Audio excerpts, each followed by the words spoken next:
Paz do Senhor, irmãos. Amém. Glória oficial.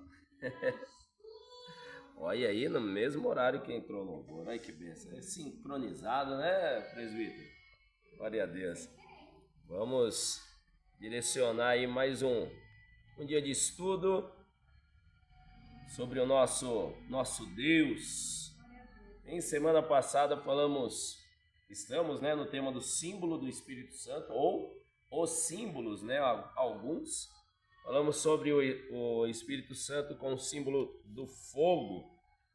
Semana passada, quem esteve aí? Dá um glória a Deus. Glória. Amém. Hoje vamos falar aí sobre o Espírito Santo, porém o símbolo como o vento. Eu ouvi um glória a Deus, hein? Hoje o símbolo é o vento. Glória. Amém? O vento, aí parece algo simples, mas só de você dar o glória a Deus, você só conseguiu porque o vento soprou de você. Glória. O vento é importantíssimo. Amém?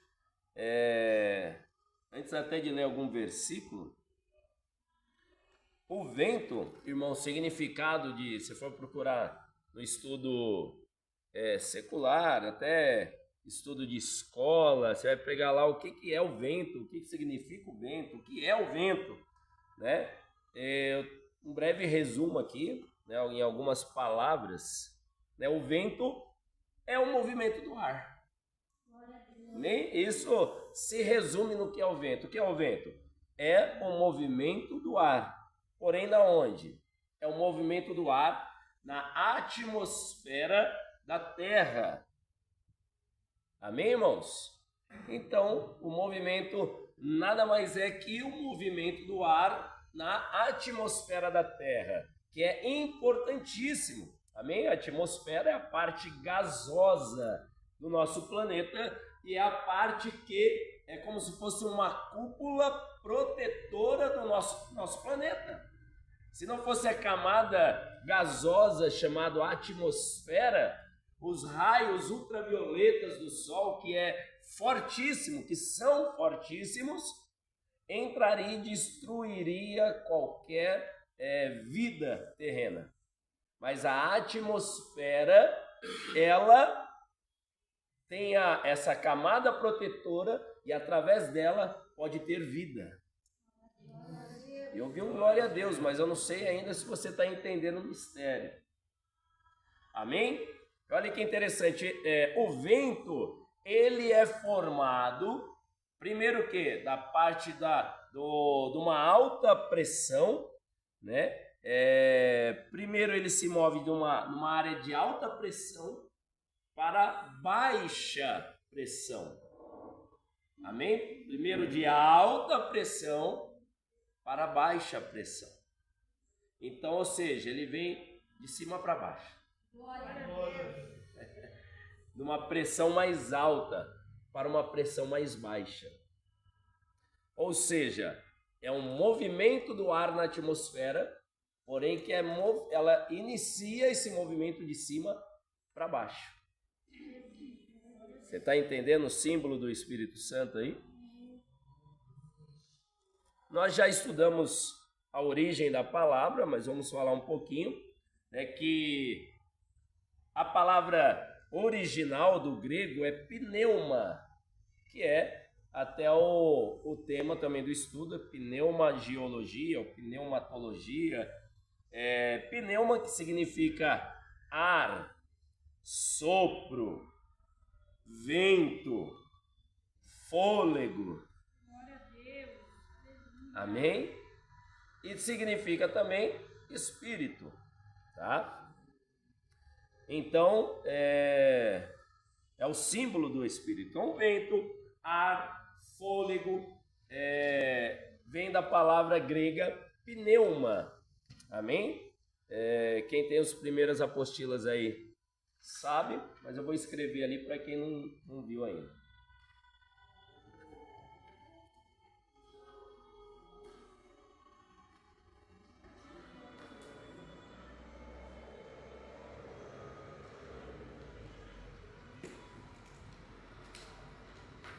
Quem tem interpretação de letra estranha, só lê ali. Amém?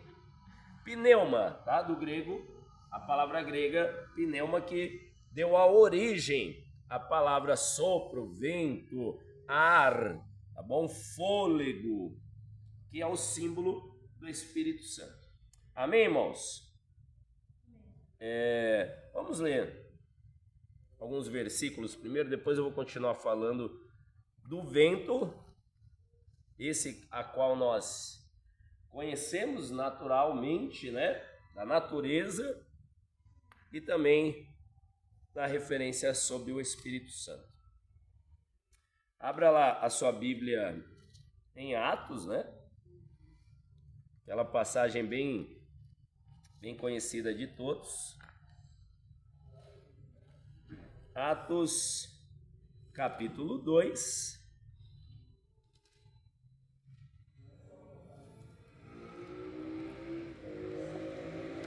Versículo... vamos ler do 1 em diante. O que fala aí do vento é o 2. Mas vamos ler o contexto em si. Que diz assim, ó. Cumprindo-se o dia de Pentecostes, estavam todos reunidos no mesmo lugar. E de repente veio do céu, que a pressão é do alto primeiro.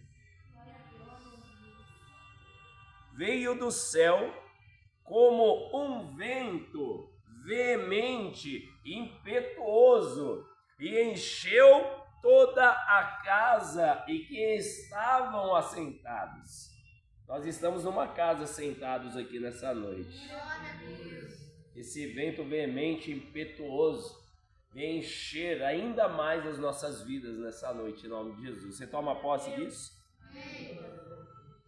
E como eu gosto de dizer aqui, toda unção tem um propósito. E aqui o Espírito Santo veio como um vento veemente, impetuoso, com um propósito. E ele continuou, através disso, ungindo as pessoas. Como? E foram vistas por eles línguas repartidas como de fogo, as quais pousaram sobre cada um deles. E todos foram cheios do Espírito Santo e começaram a falar em outras línguas conforme o Espírito Santo lhes concedia que falassem. E em Jerusalém estavam habitando judeus, varões religiosos de todas as nações que estão debaixo do céu. E correndo aquela voz, ajuntou-se a multidão que estava confusa, porque cada um os ouvia falar na sua própria língua. Você pode dar um glória a Deus? Ali, irmãos, reunidos, homens e mulheres, aqueles discípulos que ali permaneceram debaixo da promessa de Jesus, que Jesus falou para eles: permanecei aqui até que do alto sejais revestidos pelo Espírito Santo, revestidos de poder.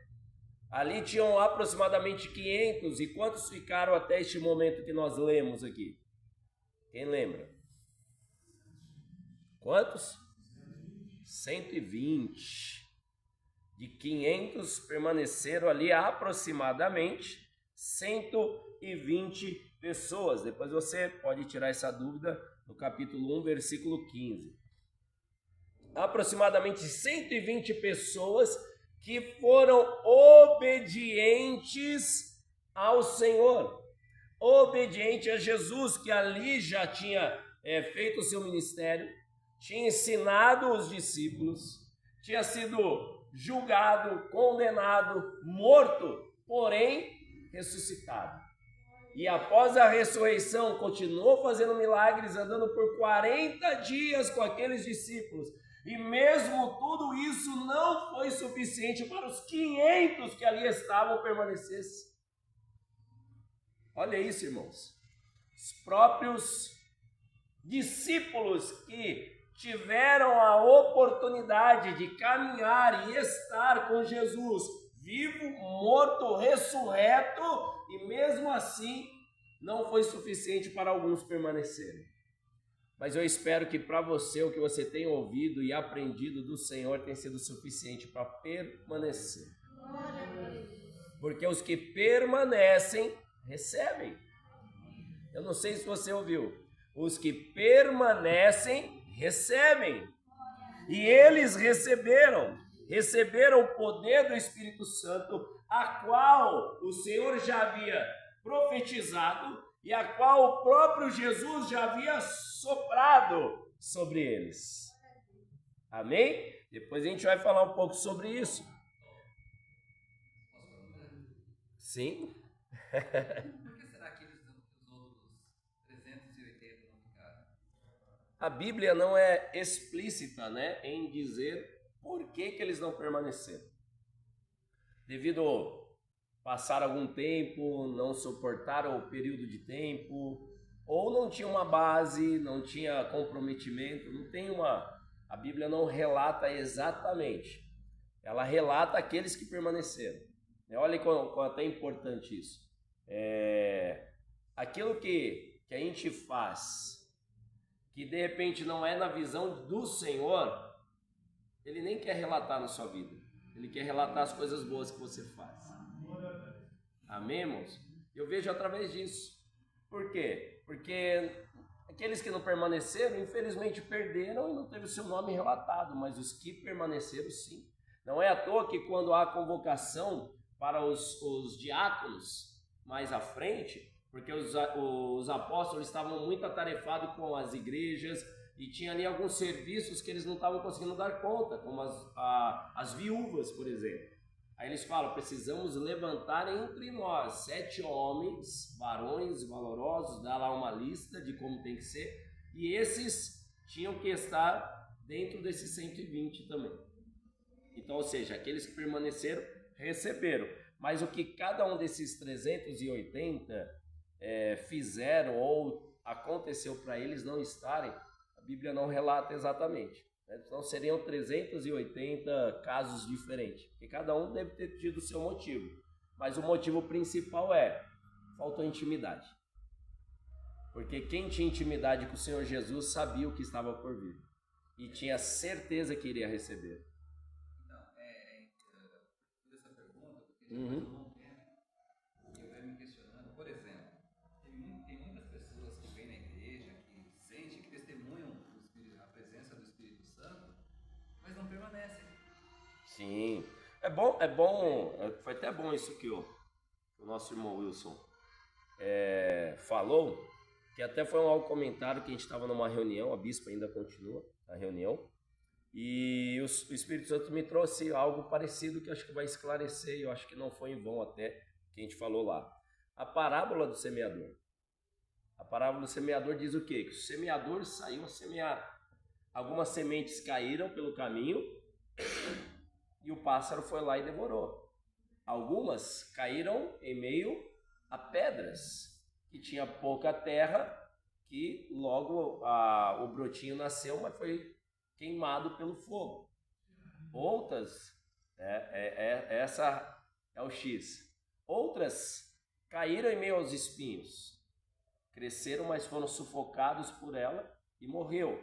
Outras caíram em terra boa, fértil, e geraram ali a 10 por 1, 30 por 1, 70 por 1, né? 100 por 1, 30, 60 e 100, né? Obrigado, presbítero. Porque caiu numa terra boa. Então, o que acontece? Agora vou lá, a simbologia é a palavra de Deus que cai em algumas pessoas. Então, a terra é a pessoa. Caiu meio caminho, o inimigo foi lá e roubou a palavra. Os pássaros ali simbolizando o diabo, roubou a palavra. Aquele que caiu sobre algumas pedras não tinha terra suficiente para ter raiz e logo morreu. As outras tinham até raiz, mas os espinhos sufocaram, morreram. Mas aqui caiu em terra boa e fértil, ela enraizou e tinha estrutura para crescer e dar frutos. Então as pessoas que infelizmente vêm, aceitam, caminham um período e somem e deixam de seguir, se afastam do caminho do Senhor, como esses 380, podemos dizer que estão, entra nessa questão, que não tinha raiz. quando veio a primeira luta, as primeiras dificuldades, as primeiras afrontas, não suportaram. Por quê? Ou não tinha raiz, ou a luta foi demais e sufocou eles. Então, infelizmente é isso. Porque hoje em dia a igreja, muitos vêm, começam ao ministério, às vezes até começa a servir na igreja, seja no louvor, obreiro, numa escolinha, limpando a igreja, mas depois some. Porque esquecem que acima do seu chamado e do seu ministério, nós temos que buscar o que primeiro? Buscar o reino de Deus e a sua justiça, ou seja, se enraizar. Uma das primeiras mensagens, palavras assim que eu ministrei, que Deus me deu, é o crescimento do cristão. Como que tem que ser o crescimento do cristão, do crente? Primeiro, crescer para baixo. Primeira coisa, crescer para baixo. Se enraizar na palavra, como é a própria palavra do Senhor. O homem sensato construiu sua casa aonde? Aonde, irmãos? Na rocha. Mas ele constrói a casa de qualquer jeito? Não, diz a palavra que mesmo sendo sobre a rocha, ele cava bem fundo. Irmãos, para construir um prédio desse, uma casa, ou que seja a construção, geralmente o pessoal pega ali na terra, cavuca, já é difícil. Sim ou não? Você fazer ali sapata, não é isso, os irmãos? Alicerce, né? Fazer a alicerce, a sapata, as colunas, tem que estar bem funda. De acordo com o tamanho da estrutura, mais fundo você tem que fazer o alicerce e a sapata, não é isso? Sim, não é isso? Porque quanto mais é a estrutura para cima, quanto igual tem que ser para baixo. Não de mesma espessura, mas claro que na contagem matemática também tem que ser para baixo. E por onde constrói primeiro? O prédio para cima ou para baixo? Para baixo. E é isso que as pessoas geralmente não suportam, irmãos. Porque a pessoa não quer crescer para baixo, ela já quer crescer para cima para todo mundo ver. E não tem a base. Quando cresce rápido para cima, é igual lê a parábola do semeador. Aqui caiu sobre as pedras, logo cresceu, mas logo morreu porque não tinha raiz. Esse é o segredo, irmãos. Quando você está aqui, glória a Deus por vocês que estão aqui estudando numa terça fria. Porque vocês estão crescendo para baixo. Ninguém está vendo o crescimento de vocês. Ninguém está percebendo. Mas o Senhor está. Você não entendeu. O Senhor está. Tem algo que eu aprendi. Quem aqui já viu uma árvore caindo? Faz barulho ou não faz? E muitas das vezes o cristão é comparado com uma árvore, a gente já falou isso até nas aulas anteriores. Uma árvore caindo faz barulho que todo mundo percebe. Mas a árvore crescendo, ninguém vê barulho. Você não precisa fazer barulho, você precisa crescer. Glória a Deus. Qual é a árvore que vem na sua memória agora, quando eu falo numa tempestade e ventania? Que árvore que vem? Eucalipto, carvalho, o que mais? Pinheiro, o que mais? Oi? Figueira. Não, mas lembra? Cena de filme, tempestade, tsunami. Que árvore que você vê? Palmeira. Irmãos, quem vê cena de tsunami vê destruindo tudo. E quando a água vai embora, a palmeira está lá ainda. Você pega aqui mesmo. Isso é um exemplo de uma árvore frondosa. Vou pegar essa primeiro. Antes da palmeira crescer tanto, quando você vê, primeiro ela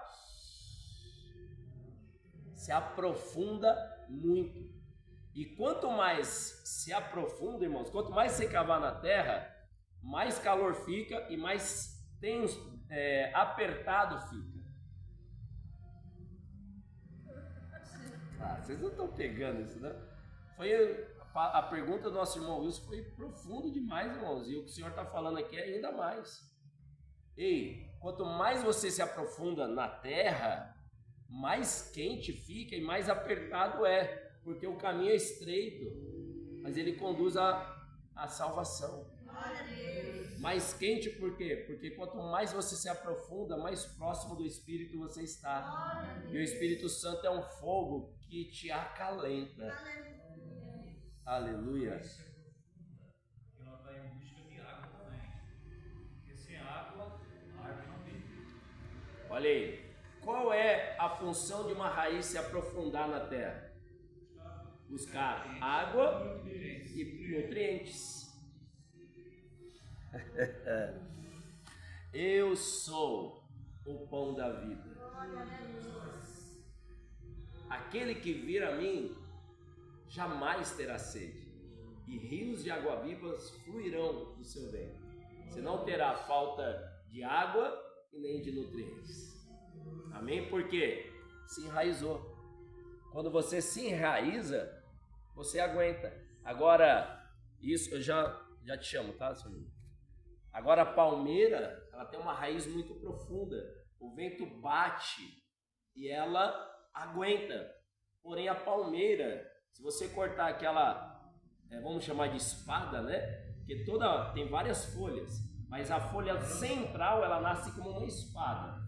Se cortar aquela folha, que vai vir ser uma folha, que vamos chamar de espada, que ela vem até pontuda assim, se aquilo cortar, o que acontece?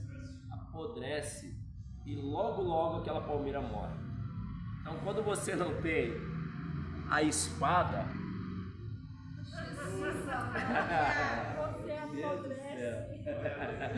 quando você não tem em suas mãos a espada, logo o tronco apodrece.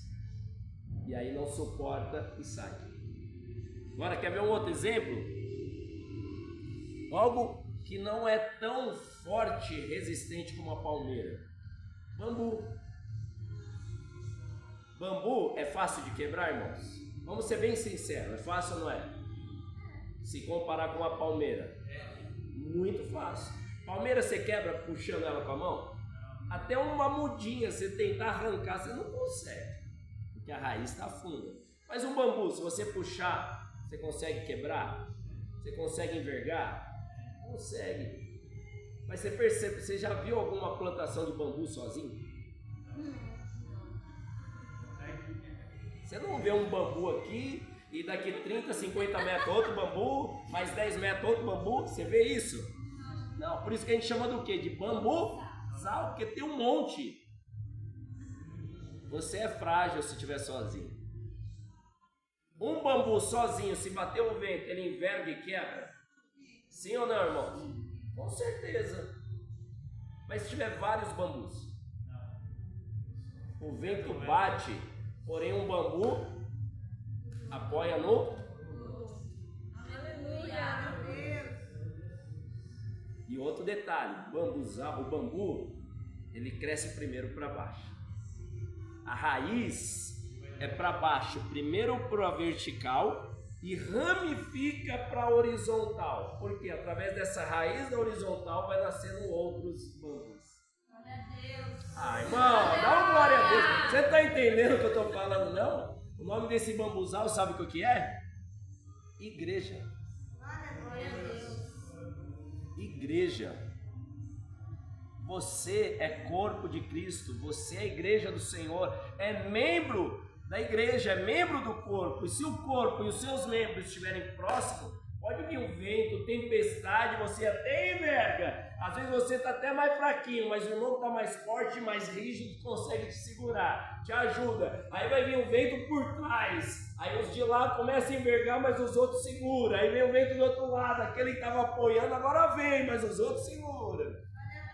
E ainda continua nascendo mais brotos. Você é o bambuzal do Senhor. Amém?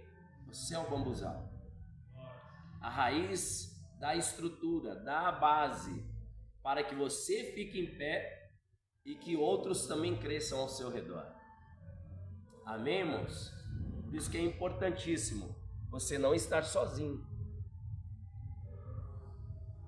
Não passar luta sozinho. Não passar dificuldade sozinho. Às vezes a gente quer segurar a bucha tudo sozinho. Se você dividir a sua luta com alguém, alguém vai te ajudar. A palavra diz, ande pelo menos em dois. Porque se um cair, o outro E aquele que caiu um dia vai ajudar o outro a levantar. E assim vai, porque tropeçar acontece. Tropeçar é do homem, mas o levantar é de Deus. Mas se o bambuzal estiver sozinho, ele racha e quebra.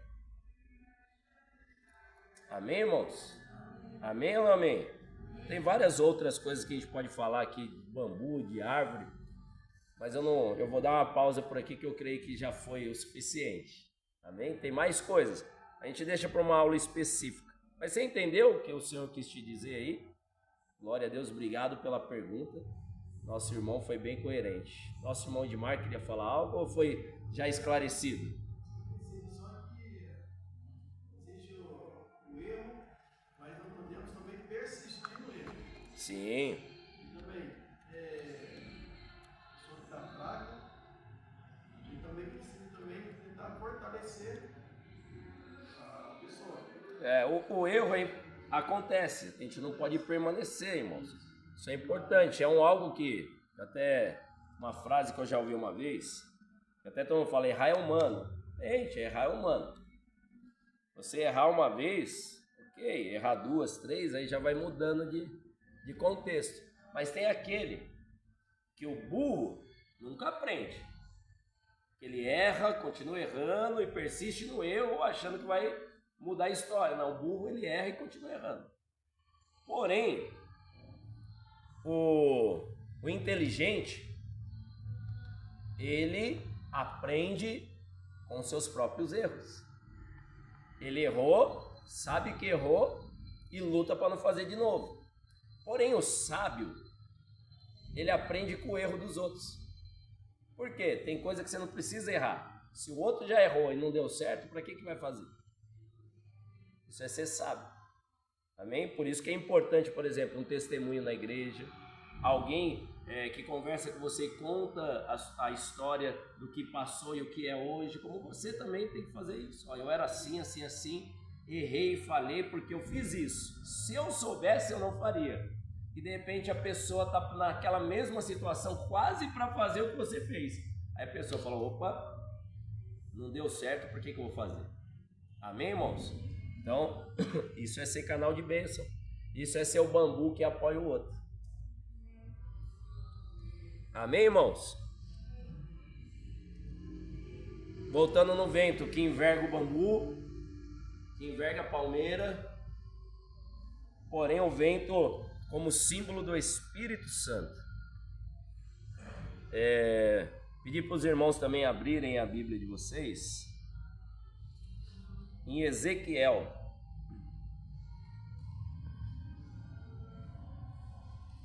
Ezequiel 37.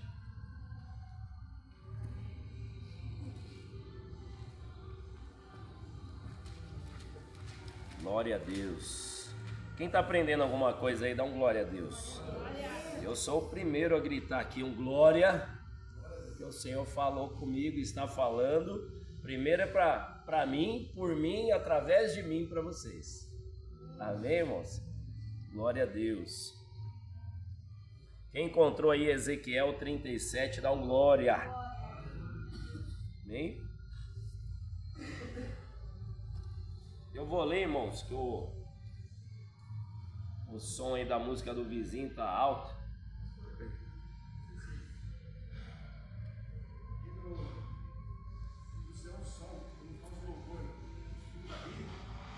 Oi?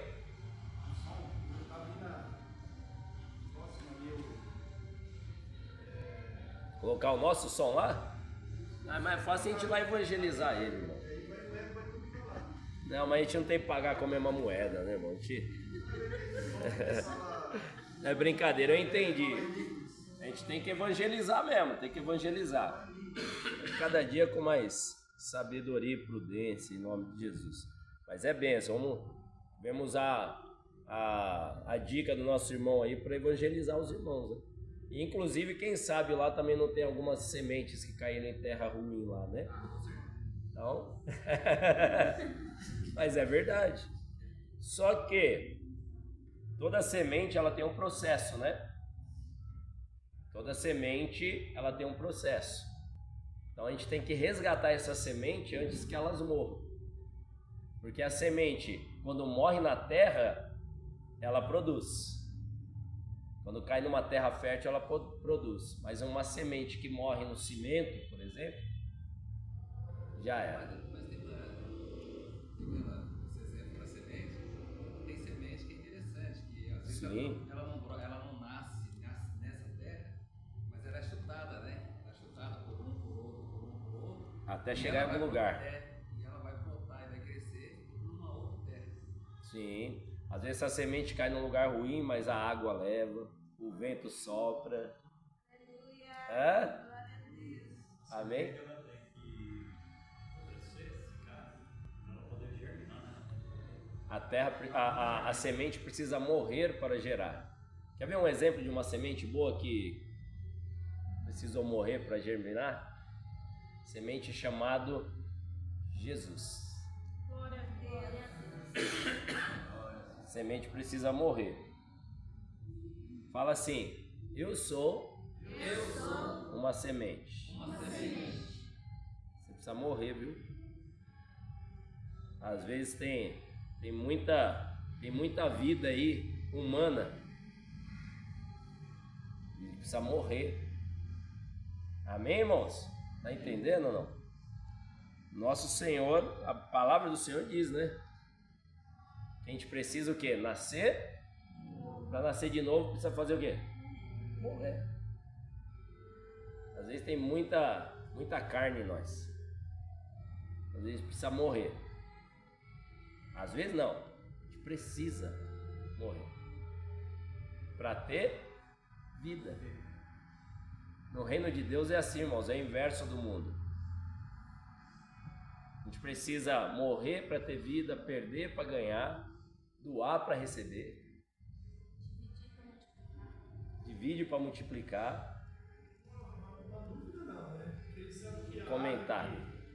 Matou aquela semente que caiu ali na estrada, uma ave, mas é do maligno, né? Sim. Mas os passarinhos também, eles... Sim. Tem pássaros, e a grande maioria deles, que são agentes da natureza, que eles se alimentam de frutos, de sementes, e ele vai plantar em outro lugar. E aquela árvore que tem que dá fruto aqui, através de um animal que se alimentou daquela semente, vai produzir aquele mesmo tipo de árvore em outro lugar. E o que é isso?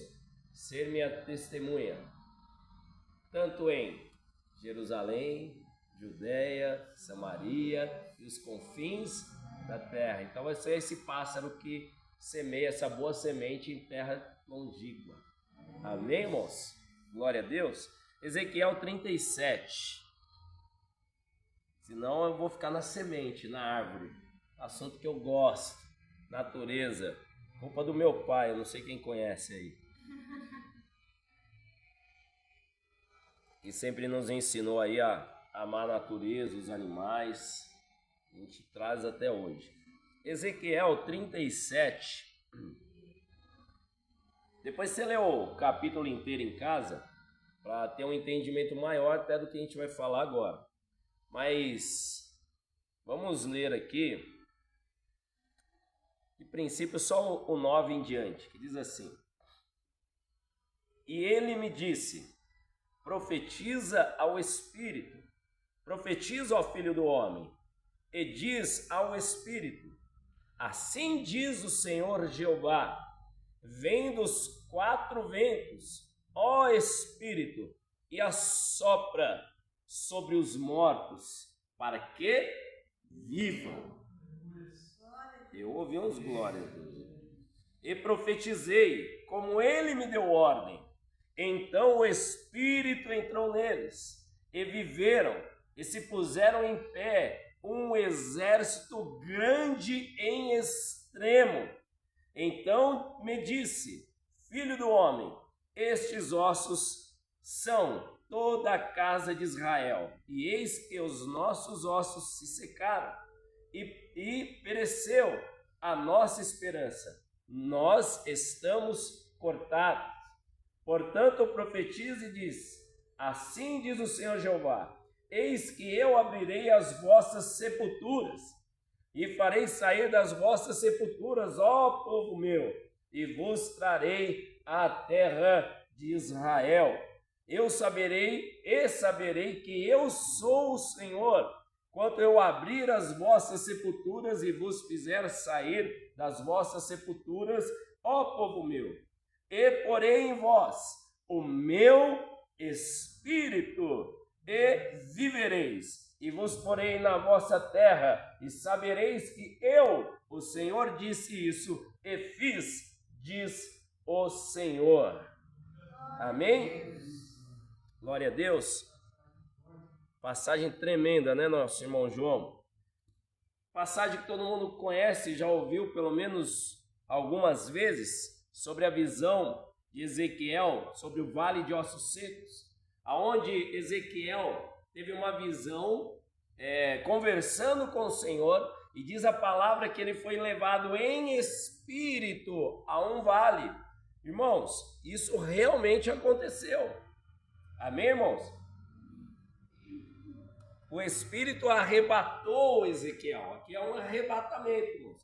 Existem alguns tipos de arrebatamento. O arrebatamento eterno, né? Onde o Senhor arrebata a pessoa para ir morar ao céu. Arrebatamento em corpo, arrebatamento em espírito, tá?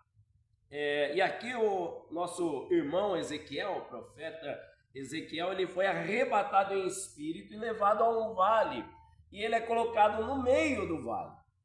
Ei, o segredo é estar no meio, no centro da vontade do Senhor. Quando você está no centro da vontade do Senhor, você profetiza e as coisas acontecem. Ah, você não recebeu isso não? Você não quer, eu recebo.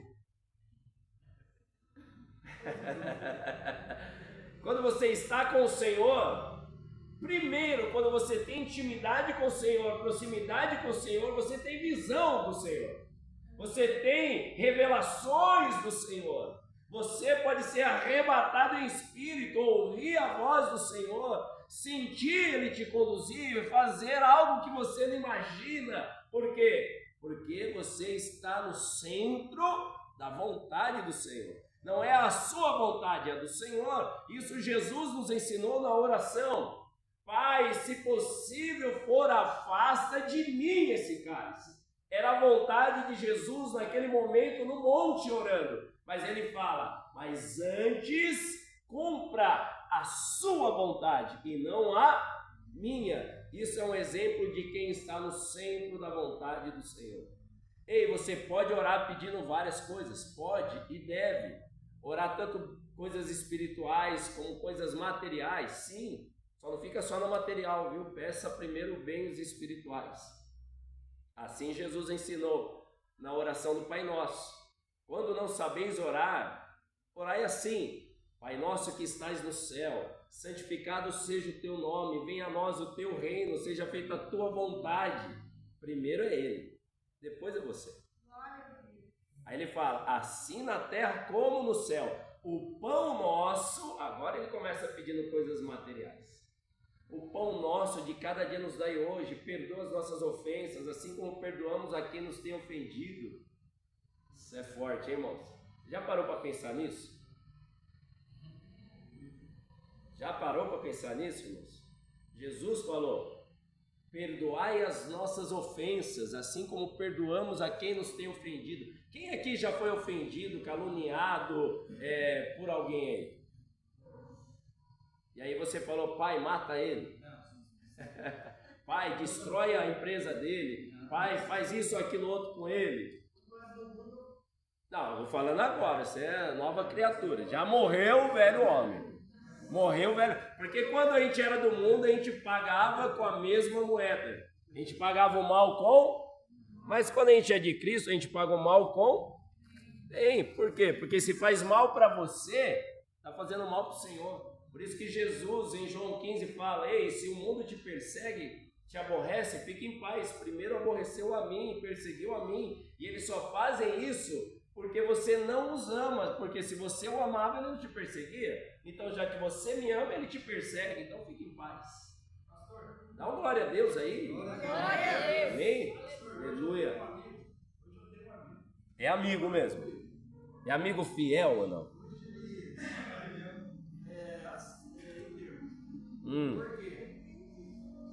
Na época, a gente deu uma tribo, depois deu um pouco de conhecimento na palavra, e eu cheguei a pedir perdão para ele. Ele que tinha feito a maldade. Mas isso aí é importante, ó. Esse é o segredo de ser um bom cristão. Você pedir perdão por aquilo que você nem fez. A culpa era do outro, ou seja, aquilo que você quer receber, você dá. No reino de Deus é diferente. O que você quer receber, você dá. Amém? Por isso que Jesus fala isso. Olha só, que nem eu falei, perdoai como você perdoa. E às vezes você não perdoa o outro, mas você quer receber perdão.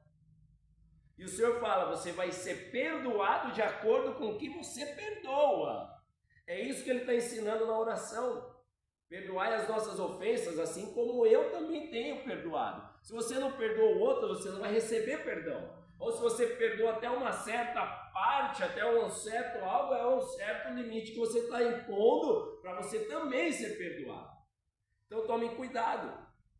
Você vai ser de acordo com aquilo que você é, aquilo que você dá. O perdão que você dá é o perdão que você recebe. É uma semente.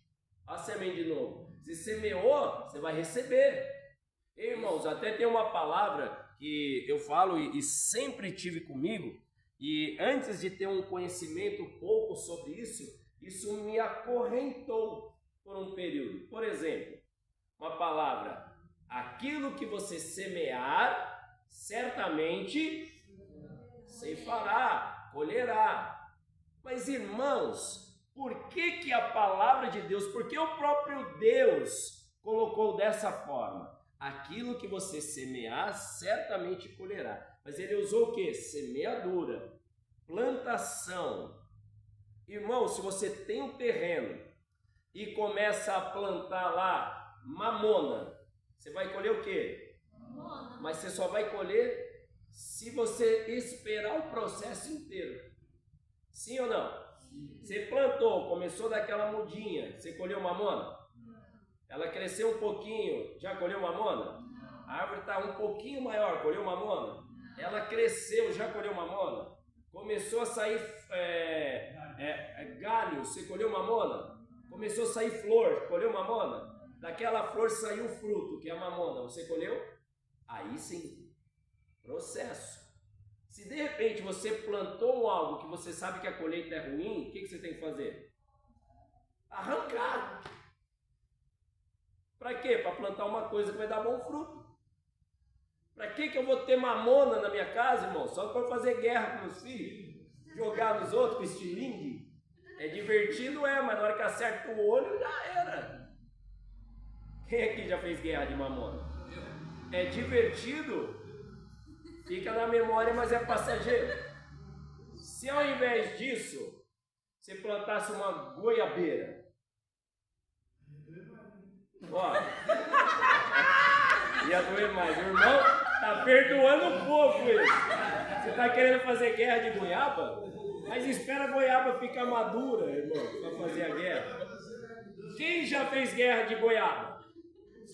Ninguém. Eu já fiz.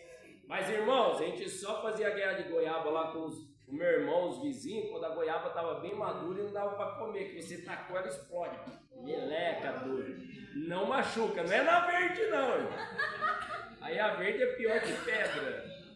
Mas o que eu quero dizer? Olha por que eu usei até esse exemplo, porque eu vivi isso. Eu fiz guerra de mamona e também fiz guerra de goiaba. Mas a goiaba madura. Porém, a gente se divertiu igual da mamona e até mais, porque foi cheio de meleca no corpo. Porém, quando ela estava madurinha, a gente também comeu e se alimentou. E ela também servia para fazer várias outras coisas, ou se só deitar debaixo da sombra dela e bater um papo. Da mamona, você não consegue nem deitar na sombra dela. Isso quer dizer o quê? Se você plantou algo que você sabe que a colheita é ruim, arranca. Como que você vai arrancar? Perdoando. Oh, dá um glória a Deus, né? Perdoando ou pedindo perdão. Porque quando você semeia, É porque você fez algo. Se você fez algo, a semente caiu. Mas para que você vai esperar essa semente germinar, crescer, dar tronco, dar galho, dar folha, dar flores, depois fruto? Para que esperar todo esse processo? Se você pode arrancar através do perdão e plantar uma semente boa.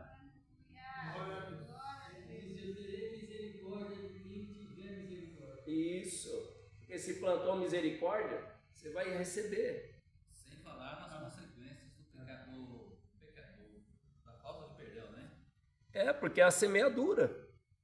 Tudo aquilo que você semeou vai ter uma consequência. A Bíblia já falou, se você não perdoa, Deus também não te perdoará. Sim. Qual que é o fruto dessa semente que você lançou? Que você não se arrependeu? Porque para arrancar a plantação, a semeadura é pedir perdão. E qual é o processo? Você não pediu perdão, você não vai receber perdão. E você vai receber frutos que vão gerar em cima disso. Mas enfim, isso a gente não vai entrar muito mais agora, mas gera. Por quê? Ó, vamos lá, né? Se o Senhor está insistindo, porque o vento, como diz, a gente ia até falar sobre isso depois, mas vai ficar a próxima aula em João 3:8. O vento sopra para onde quer. O Espírito Santo, ele sopra para onde quer. Se ele está soprando para esse lado, vamos continuar então. Amém? Como nosso presbítero disse, gera raiz de amargura. Falta de perdão gera raiz de amargura.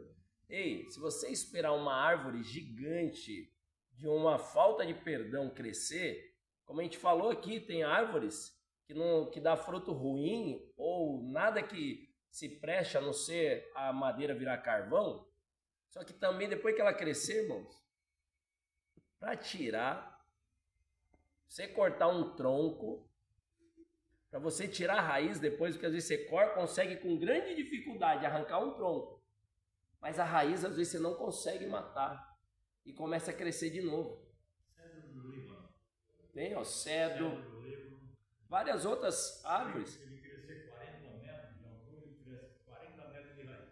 Sim, como o eucalipto, assim, também, como a gente conhece bem. Mas, irmãos, para que gerar uma raiz de amargura tão profunda se você pode arrancar a semente ainda antes dela germinar? O que isso quer dizer? Se fez algo de errado, o Espírito Santo na mesma hora vai trazer a sua memória. Ó, você errou. Não faz isso. Ou melhor, antes de você fazer, o Espírito Santo já fala. Não faça, vai dar ruim isso aí, ó. Não faça. Ô Joãozinho, pega esses 3 sementinhas de feijão, não planta não, lá em cima tem gigante. Vai querer te matar. Não planta. Ah, mas vai dar riqueza. Para quê? Para ser perseguido? Ah, o João pede feijão. Se fosse as crianças, dá até para ministrar, viu? Ei, para quê? Sendo que depois de tudo isso, você vai ter que tentar derrubar aquela árvore gigante que vai cair sobre casa, vai cair sobre família, vai cair sobre o trabalho, vai cair sobre amigos e vai destruir tudo. E muitas das vezes, se não gerar um arrependimento genuíno, vai cair sobre a cabeça da pessoa e não vai ter mais jeito. Para que esperar crescer tanto? Corta antes. Ou melhor, não espere nem crescer para cortar. Já arranca a semente. Por quê? Toda semente, ela começa a germinar raiz primeiro. Você acha que está de boa. Fala, não está acontecendo nada. Ih, vai dar em nada isso. Meu Deus do céu. Aquilo que eu fiz lá não vai dar em nada não. Ó, ninguém nem lembra. Ó, tá de boa. Sossegado, não vai dar em nada. É que você não está vendo porque está enraizando primeiro. É igual quem tem câncer ou descobre o câncer. Às vezes tem um incômodo ali. Ah, não é nada. Vou tomar um remedinho, passa. Só que a raiz está indo. Aí quando dá aquele caroço, que é o fruto, às vezes o médico fala, ó, você tem tantos meses. Tira enquanto ainda está só se enraizando. Para que esperar crescer? Vai dar tumor.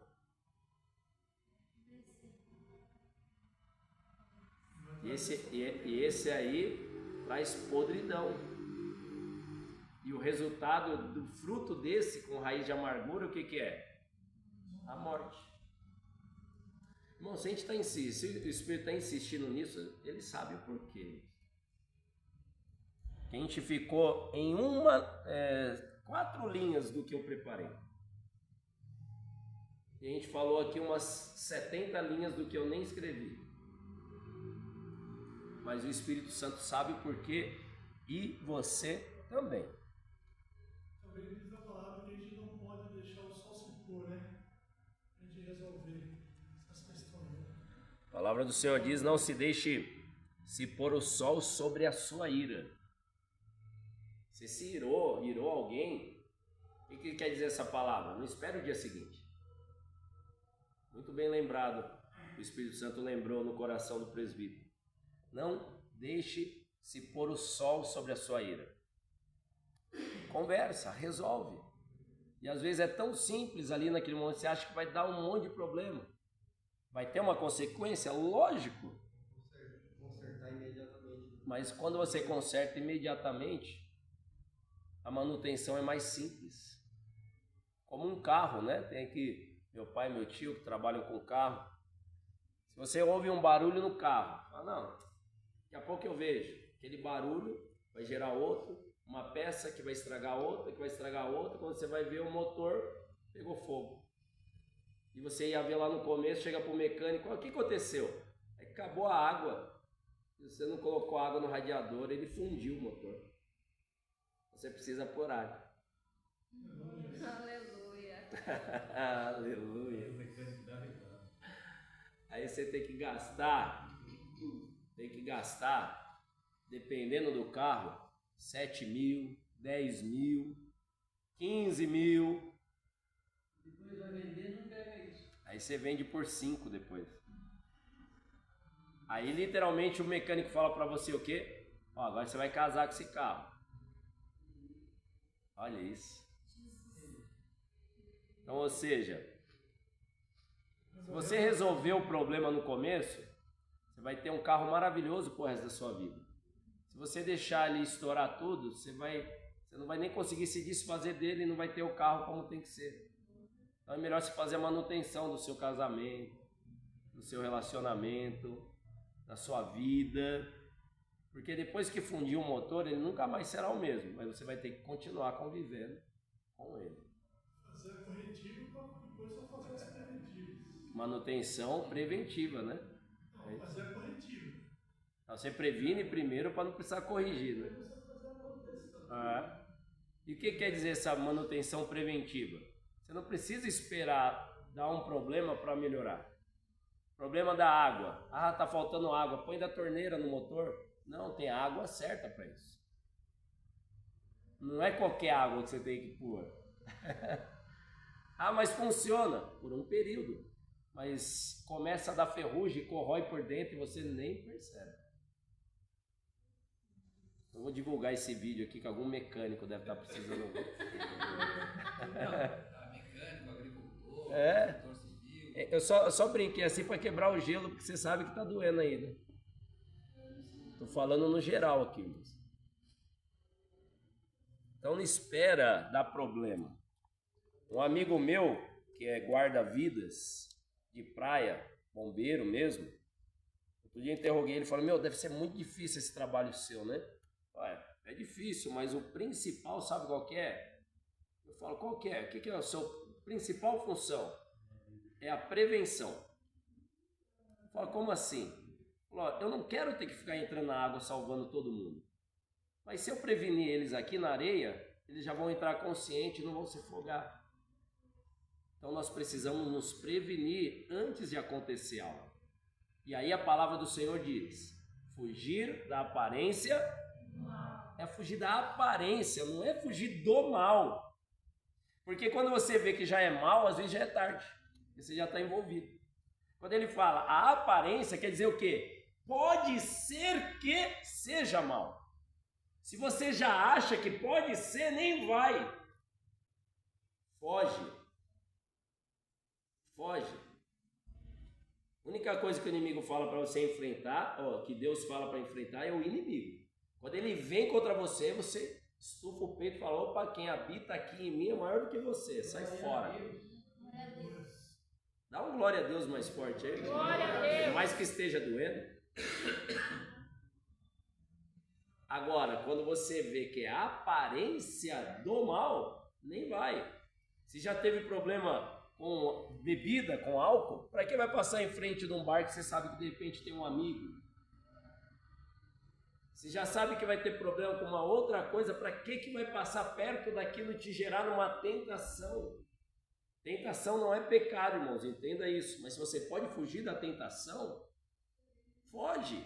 Porque às vezes aquela tentação é tão forte que você não consegue suportar. Se a sua raiz estiver curta, você vai cair. E aí caiu sim, gera o pecado. A tentação não é pecado, mas você ceder a ela, isso sim o é. Então fuja da aparência do mal. Amém, irmãos? Fuja da aparência do mal. Para que você não tenha que semear uma semente que você não quer semear para depois colher. Ou ter trabalho para arrancar aquela semente. Porque tem semente que germina rápido. Tem semente que demora a germinar, mas tem semente que germina rápido. E a raiz começa a tomar conta. Então cuidado.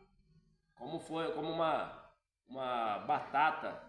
Você plantou uma batata doce, daquela lá começa a sair raiz para tudo quanto é lado. Quando você vai ver, passou meses, aquela batata que você plantou aqui, já tem batata lá, para tudo quanto é lado. Aí você vai tirar uma, você vai ver que a raiz já leva, tem outra lá, e você leva, tem outra ali. E para que gerar tanto problema para você arrancar depois? Não que batata seja um problema, você entendeu a analogia aí, né? Então, se arrependa, peça perdão enquanto é tempo. Errou? Ok. A palavra do Senhor diz: confessa e deixa. Esse é o segredo. Confessa e deixa. Se plantou uma semente ruim, confessa, ou seja, arranca e deixa para trás aquela semente e todas as outras que estavam no saquinho também, joga fora. E plante coisas novas. Amém, irmãos? Se coloque de pé em nome de Jesus.